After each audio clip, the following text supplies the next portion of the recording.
Thank you, new subscribers. You get a JB subscriber ovation.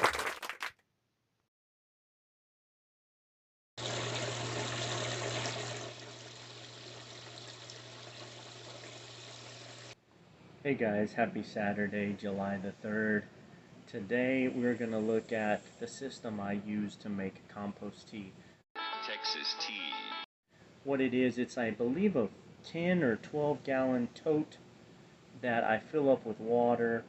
I usually use rainwater. This particular time it is rainwater. So I'm going to go ahead and show you guys exactly what my setup looks like. It's a plastic tote that I have a small aeration pump inside of that I have hooked to some PVC pipe with some holes drilled into the PVC pipe. So when you plug in the aeration pump, it pumps the water from the bottom of the tote up through the PVC pipe down into the tote itself. Honestly, I also use it as a bait aeration holder for when I go fishing and stuff. It'll hold bait, it'll hold fish, it'll hold shrimp because it aerates the water. That's the main reason why I use it. It creates aeration. So when you have a compost tea that you're making, aeration helps the beneficial bacteria to grow. Really, there's only a few different types of contents you need for compost tea. One of the things, obviously, is your compost. I'm a home composter, so I have a good amount of compost on hand. Another thing is some type of sugar. That's what the bacteria eats and uses to grow and multiply. You can use all kinds of different stuff. A lot of people use molasses. This go around I'm just using some kind of generic pancake syrup just because it's got high sugar content. Some people pop open a soda and pour the soda in there as long as it's got a decent amount of sugar. Some people add straight sugar. I've done that before too. That works too. So I'm also going to put some humic acid in there. Not a lot, but just a little bit. It just helps with nutrient absorption for your plants. And that's really it. It's really like a three-part mixture to make the compost tea. And hopefully I can shoot some video over the next probably 48 hours through the 4th of July weekend and show you what it looks like at the different stages.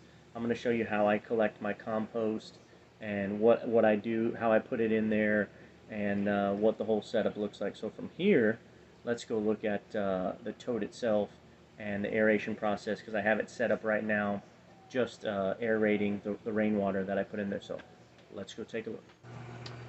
Okay, here we are, guys. It's just a Rubbermaid container. This is the Rubbermaid Brute. I like this one. It was fairly inexpensive. I bought it at either Lowe's or Home Depot. I don't know which one. Probably Lowe's if I had to guess. I usually go to Lowe's more than I go to Home Depot. But this is it, and so there's the plug.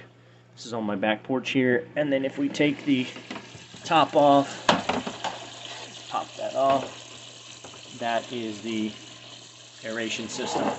And you guys probably can't see it. You kind of see it, I guess. There's the pump down there. That little pump has a little filter and stuff. And the PVC pipe runs up there. Got an old metal bracket that's holding that PVC pipe that's capped off on the end. Just got some holes drilled in it. And if I unplug the aerator, the aeration pump for a second, maybe some of these bubbles will die down. And now y'all can kind of see the pump a little bit better. I don't have a lot of water in here. I would say it's probably less than half full, but I put 5 gallons of water in here. That's how much water this is. So I'm going to collect some compost. I'll show you how I'm going to do that from my compost bin, and then we'll get this thing plugged back in, up and running, and we'll create some compost tea.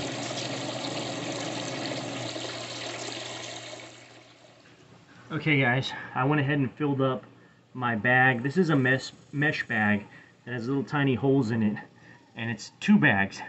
There's an interior bag and an exterior bag, and the rest of it is full of compost. Fresh compost that I just dug out of my compost pile. Okay? Okay, now what I'm going to do with the bag is just spin it to try to close up the top. And then I have a reusable twist tie I'm going to put on here. I'm going to try to put on. And singe it down. Guys, it does not have to be perfect. It really doesn't.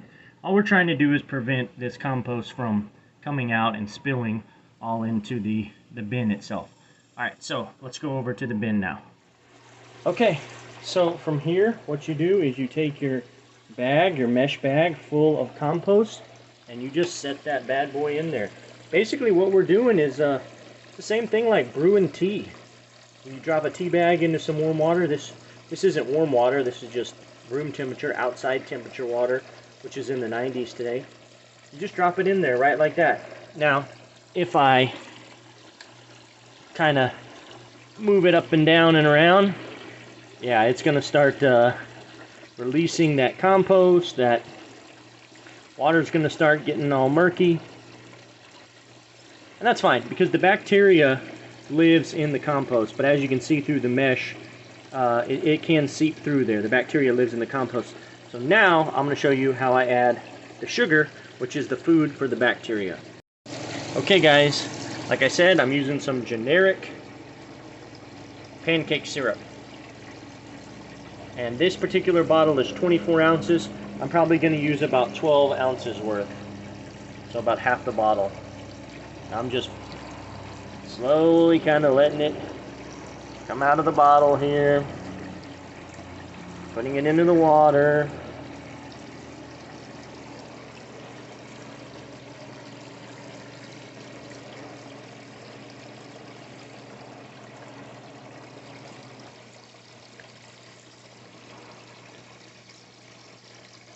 I'd say that's pretty close to about half the bottle. Now the reason why we add that sugar is because the bacteria eats it and uses that to grow. So it actually will multiply by adding the sugar to it. We can just kind of move that bag up and down a little bit. And I have this in the shade because bacteria prefers to grow in a shaded area as opposed to, look at all that bright sunlight. So it is supposed to rain today, and actually for like the next 7 days. It's just an afternoon shower. So this is it. That's 5 gallons of rainwater being aerated with I think that probably holds about 2 quarts of compost, that bag. Well, it's a double bag, but about two quarts of compost. So we'll check back here maybe tomorrow and see what it looks like inside this container. Okay, good morning guys. I'm out here with my daughter. Today is July the 5th, and we're going to look at how the compost tea is doing. And that is what you want to see. See all those bubbles? That's how you know the bacteria is growing. I don't know if you guys ever been to the lake or a pond or something and seen like a lot of bubbles and stuff. That's the bacteria growing in there.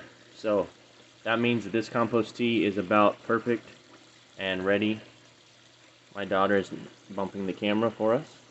Is ready to be used, and that is a 48-hour look at aerated compost tea. So let's show you guys how I apply it. Okay guys, I have a 2-gallon watering can full of compost tea, and it's pretty simple how I apply it.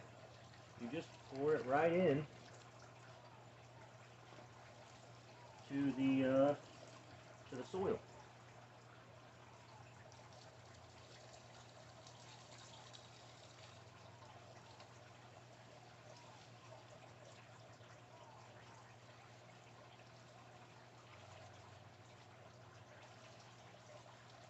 Now, you don't have to be afraid about getting this on the leaves of your plants because it's good for it.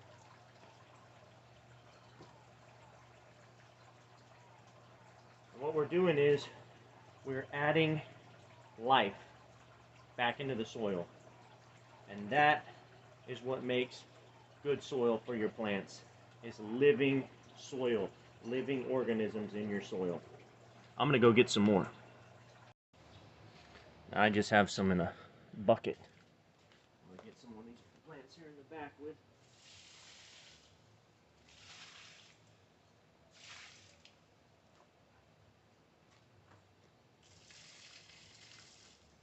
Dip me a little bit more.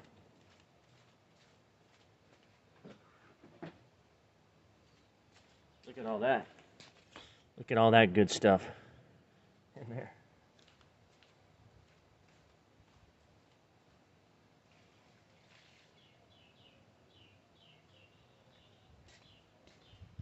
And that's it.